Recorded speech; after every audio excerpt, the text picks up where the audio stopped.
Welcome back to another episode of We Talk Fit with Mish and Dean.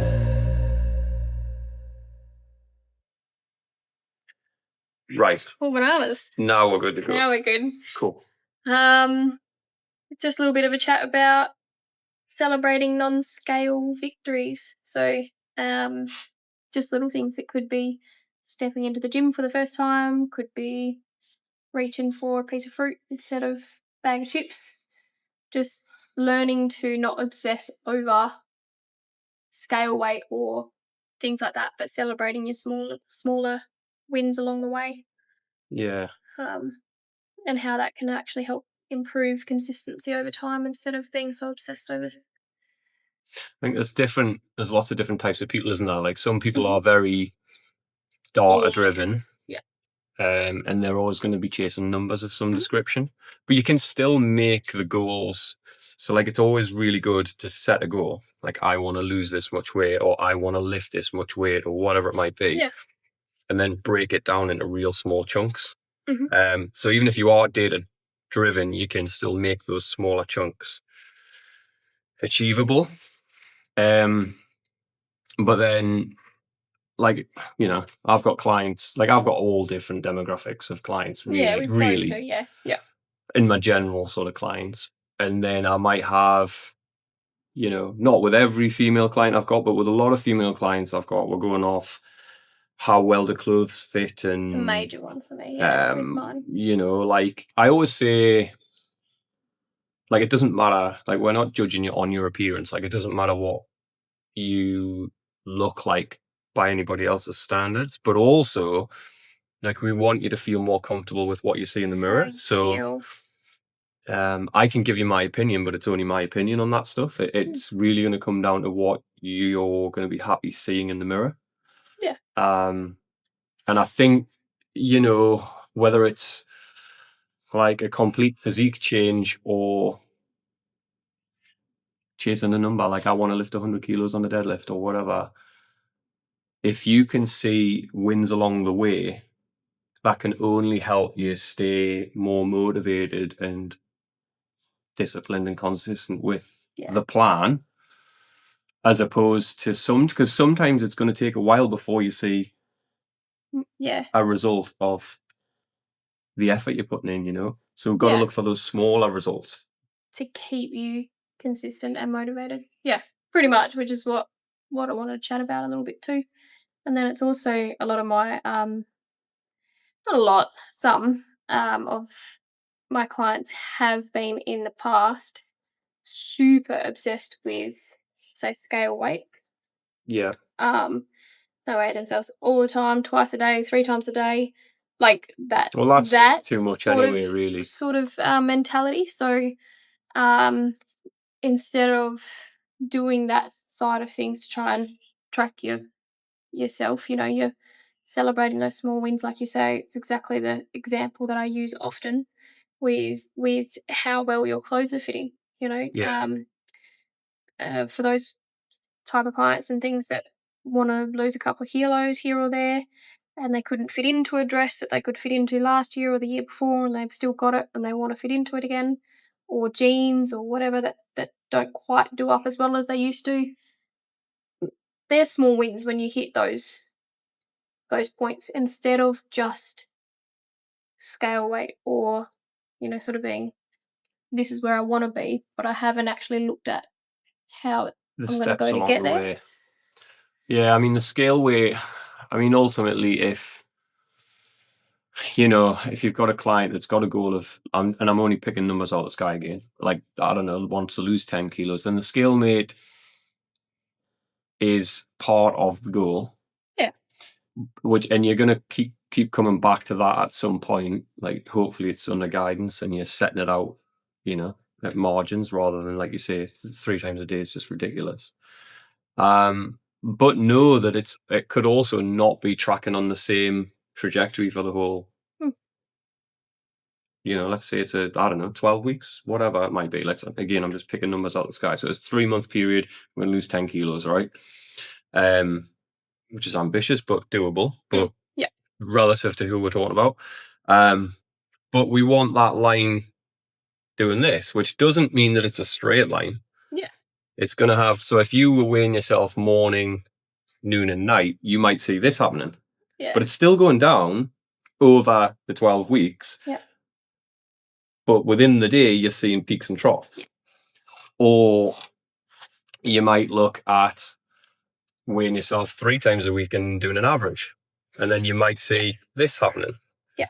Or you might just weigh yourself the same time every week for a check-in. Yeah. Monday morning or whatever it might be for. Yeah.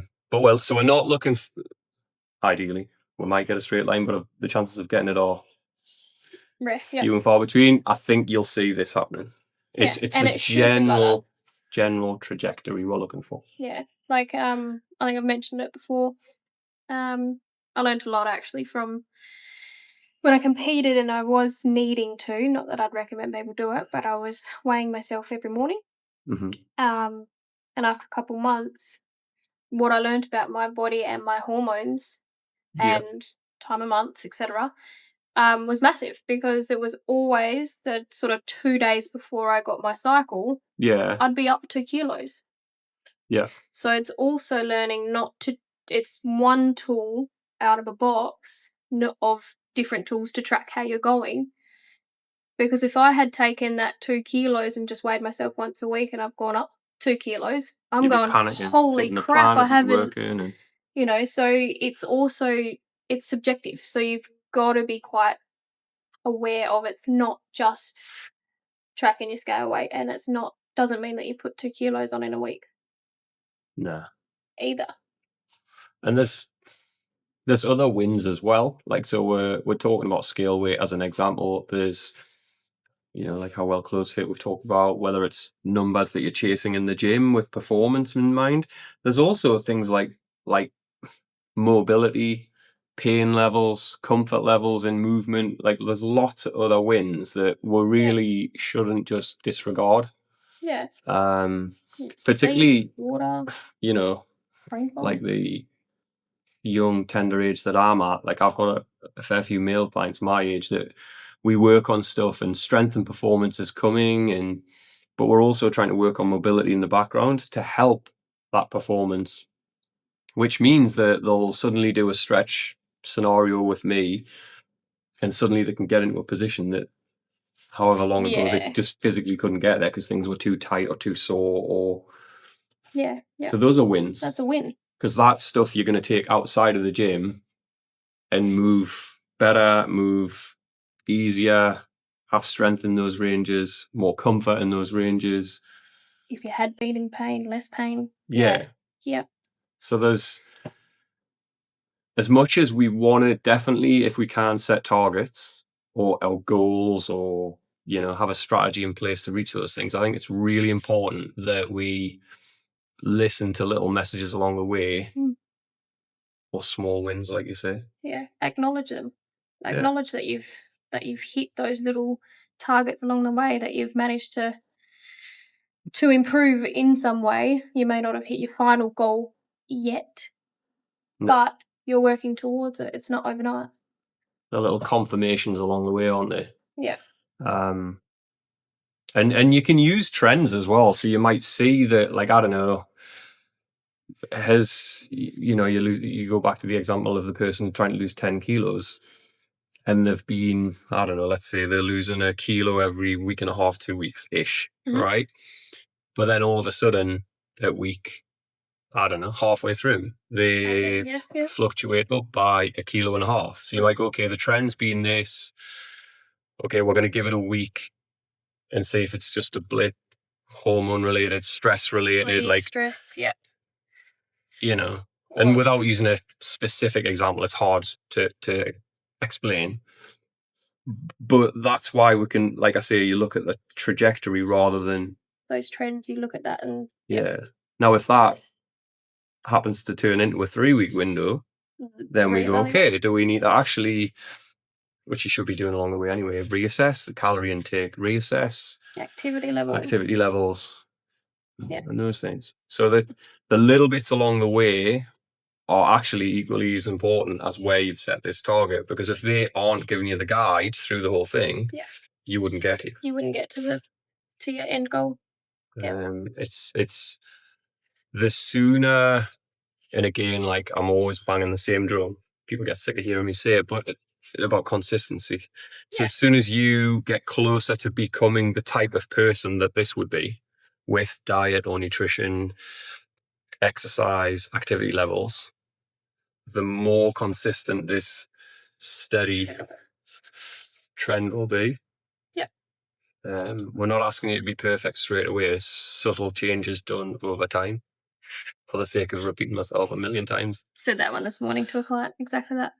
Some small changes, but consistency. Doesn't have And to be perfect. It's just no, and we talk about. I was actually, when I did the radio show again last night, and I was talking about, training. It was actually training 8 to 14-year-olds, and how we can sort of assess where fitness levels are at, and strength levels and stuff. But you can apply this to like general population if it's a weight loss journey or whatever. It's like we always have to be. We want you to be the best version of yourself, absolutely. yeah. And we have to be very aware of any type of comparison, particularly with social media ideology and all that shit that goes on that's not real life. Yeah. Yeah. But we can use very sensible, what would you call them? Intelligent comparisons, I guess. Mm-hmm. Similar age demographics, similar body types. Do we see certain trends and we go, well, why am I not getting that? Now, that doesn't mean you should get exactly the same results as Yeah. someone else, because everybody's individual, but we can look at very sensible comparisons. I think you can have that conversation. I'm not saying, You gotta be realistic about it. Yeah. yeah, I'm not saying person A does this, you will get exactly the result if you do the same thing. Yeah. But there are some generalizations we can look at. Yeah. Yeah. It's like when you sort of speak like on that topic, and people, I've heard trainers go, you can get that result. We've all got the same 24 hours in a day, which we've brought up before. Yeah, Yeah. like you listen to you like laugh I at that. used to say that, and I still resonate with it to a point. I really do. But it resonates more with me for all the people that have excuses than it does for the people who are really struggling to find time and still not having an excuse, but just struggling to find the time, if that makes sense. Yeah, that makes sense. You've got some people who are just excuses after excuses, and it's not um not being realistic. But then you've got people who have genuine excuses, essentially. Mm. But I wouldn't even call them excuses. They're actually legitimate things Medical reasons or whatever. that are getting in the way of their training. Yeah. So they need to divorce that person, is what you're saying. Yeah. No. I know what you mean. I know what you're getting at. Like, Sorry. you've got legitimate excuses, and you've got ones that you can just, it's cold, it's dark, I'm tired, can't get out of bed. Yeah, that's where that's where I go, okay, we do have the same 24 hours. Do you get what I mean? So It resonates with me because even when I'm beat myself up for having a lazy week with training or an injury or slightly loose with food for a week, I'm still way ahead in consistency and effort 80, levels 20. than most population are, right? Yeah. So you've put yourself there so that you can have that little bit of more leeway. a window. It's like what you say, though, with all have 24 hours in a day as well. And it's different when it's a 20-year-old who, doesn't have kids, doesn't have certain commitments that a 40 or 35-year-old parent might. Yeah. We don't have the same 24 hours in a day when we're talking about demographics. Yeah. So don't compare yourself as a 40-year-old or 35 or 50-year-old male or female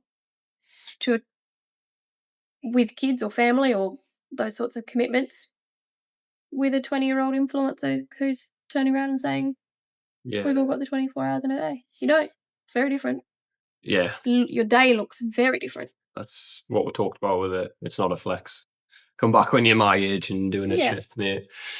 I guess it was more with that 24 hours a day thing resonating with me. It's more like when people So like, let's go, okay, person A has seen, let's use an influencer, for example, has seen person B training 3 times a week for an hour and a half each time. I'm trying to do the math here. Not good at math. For an hour and a half each time, smashing these perfectly like built workouts around body splits and body parts and stuff, and they're getting these really good results. And they go, well, I don't have 3 hour-and-a-half windows per week to do that. But what they might have is 20 minutes a day. And it sounds shit, and you go, oh yeah, of course I've got 20 minutes a day. But most people do. Yeah. And guess what? You could get like some seriously consistent results 5 days, 4 days a week, 5 days a week, if it's those 20-minute windows, what you can cram into them. But Gosh, nobody wants to do that because they either want the perfectly manufactured workout or nothing at all. Yeah. Some, yeah. And if we've I've got talked a about, client though that trains once a week. It's taken a little bit longer to get the results, but consistent, and her results have been amazing.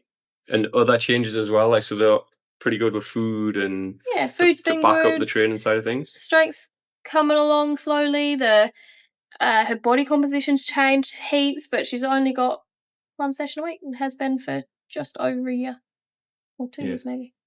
It's also worth noting as well, just because you mentioned body composition, that non-scale side of the argument is remember that, you know, if you're training really well, you will be building some tissue and your weight or the number might not change as much as you had anticipated, but body composition could be changing at the same time. Yeah. So we might be looking a lot leaner, not carrying weight in certain areas and things, and generally happier with our aesthetics, but the actual scale hasn't changed. Yeah. Or might have even gone up. So there's like when I was 18. Don't tell me you're putting on 3 kilos of muscle in 2 weeks though. Lies. Whoever, yeah. That's where those body comp machines kill me. You know, like your in-body scans. I don't and know. they turn around and say, like, after 1 week, there was a someone said to me the other day, "Oh, I've done this and I had my next scan, and in it was 2 weeks. It says I've put on 3 kilos of muscle." Yeah, any idea how many like dinosaur-sized guys would be walking around if it was that easy to put muscle on? Yeah, like a bit, be realistic with those. Yes. I don't know enough about those, like, sort of, because they're kind of a cross between, they're kind of halfway between going full DEXA scan and like doing like caliper tests or skin folds and like what you would do as a personal trainer if you were doing that stuff. Yeah. I'm fortunate that the way my client base works is I've got general population with a lot of goals, and we look at the wins we've talked about today, like clothes sizes, general health, comfort levels, all of that stuff. But then I've also got young athletes, and then we're looking for performance indicators. Yeah. And building strength and muscle and stuff as a byproduct. So I don't really, and I never liked doing skin folds, caliper tests.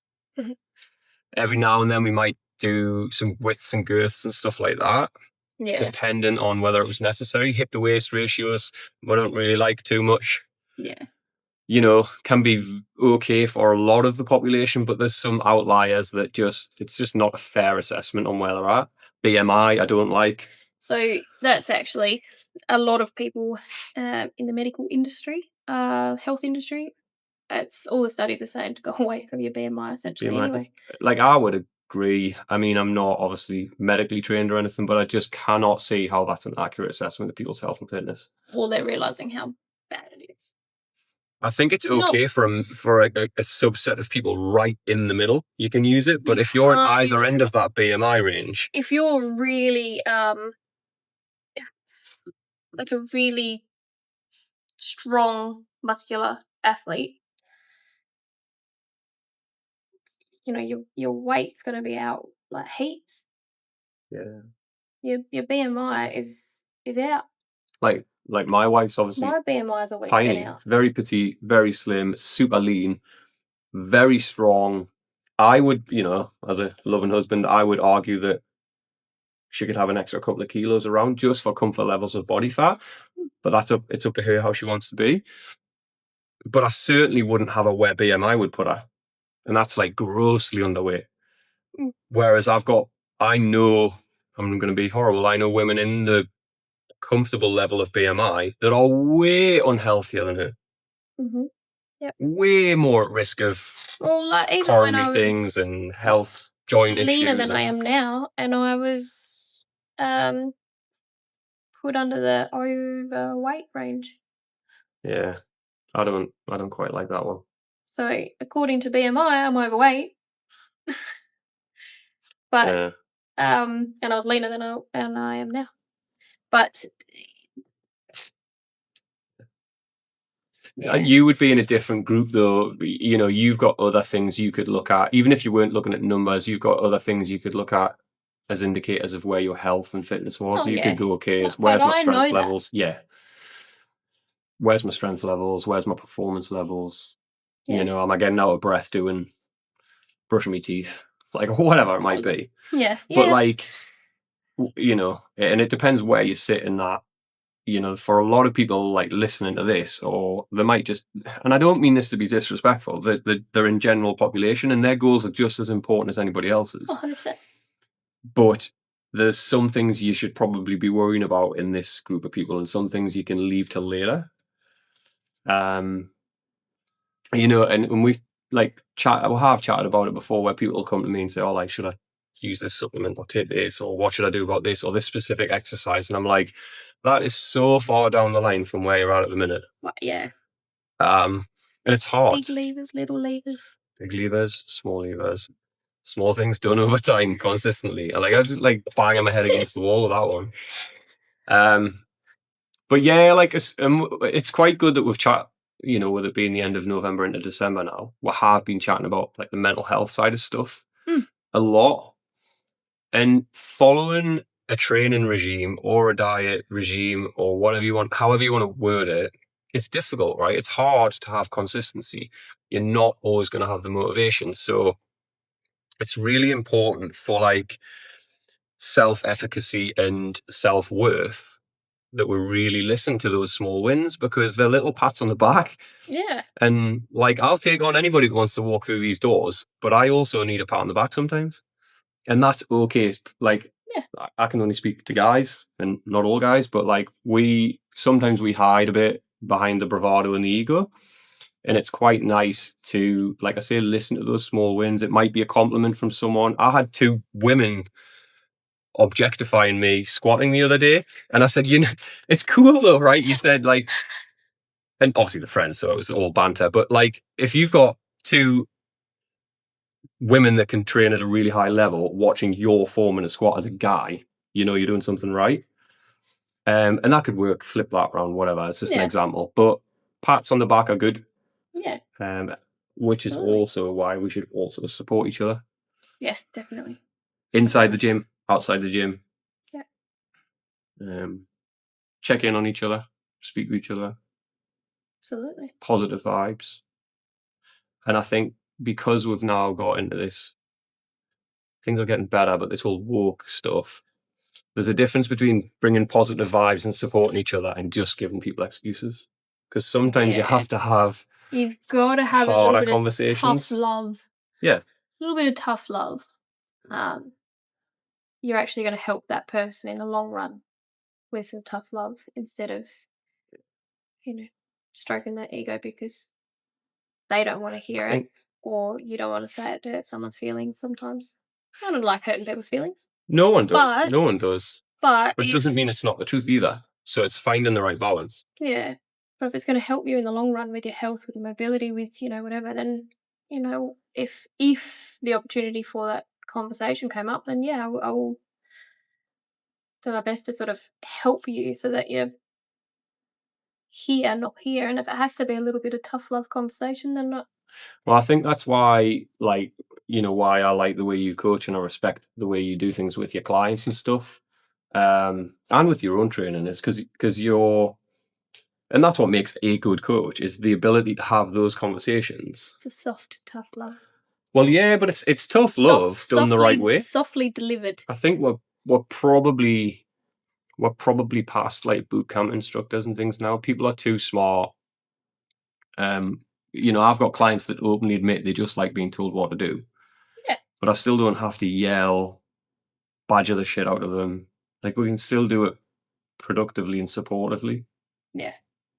So, yeah. Yep. I would hope that I'm in the same bracket like you are with the way you communicate and coach people. I think it's important. Yeah, I think you are, definitely. You get a lot of results out of your clients, which they listen because it's the way that you do communicate with them. Yeah. So it is good. And they've all figured out how to understand my accent by now. So Say that again, what? they're all stupid or addicts of some description. Must be. You happy with that? Yeah. I think that's pretty good. Yeah, easy. Dunsky. Celebrate the small wins along the way. Set smart goals. Little targets. Smart goals. What's smart goals stand for? I can help. Smarter goals. Smarter ER. goals. Yeah. I just have normal conversations about this shit. I don't try and add fancy labels to stuff and all that. That's a very common thing, but just make it specific, measurable. Yeah. Like you got little Achievable. achievable measurements along the way, essentially. So then you can hit those small goals and you give yourself a pat on the back and then eventually get to the end. Perfect. Perfect.